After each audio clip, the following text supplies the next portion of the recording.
সালাতে দোয়া কবুল হয়। সালাতে দোয়া কবুলের তিন জায়গা।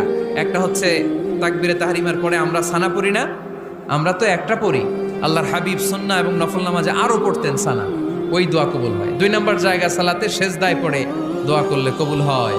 আকরাবু মা ইয়াকুনুল আবদু মির রাব্বিহি ওয়া হুয়া সাজিদ ফাকসিরু ফীহি দুআ। বান্দা যখন সেজদায় লুটিয়ে পড়ে, বান্দা আল্লাহর সবচেয়ে কাছে চলে যায়। তা কিন্তু বিশ্বনবী বলে, সেজদাটা তোমার রবের কুদরতি পায়ের উপরে পড়েছে। সেজদায় পড়ে দোয়া করেন। সালাম ফিরানোর আগে বিশ্বনবী দোয়া করতেন, লা ইউসাল্লিমান্না আহাদুকুম হাত্তা ইয়াতাআওয়াযা মিন আরবা'a। আল্লাহর হাবিব বললেন, চার জিনিস থেকে পানাহ না আছে আমার কোন উম্মত যেন সালাম না ফিরায়। তারা যেন পড়ে, আল্লাহুম্মা ইন্নী আউযু বিকা মিন আযাবিল কবর, আউযু বিকা মিন আযাবি জাহান্নাম, আউযু বিকা মিন ফিতনাতিল মাহইয়া ওয়াল মামাত, আউযু বিকা মিন ফিতনাতিল মাসিহিদ দাজ্জাল। আল্লাহ কবরের আযাব থেকে বাঁচাও, আল্লাহ জাহান্নামের আগুন থেকে বাঁচাও, আল্লাহ জীবন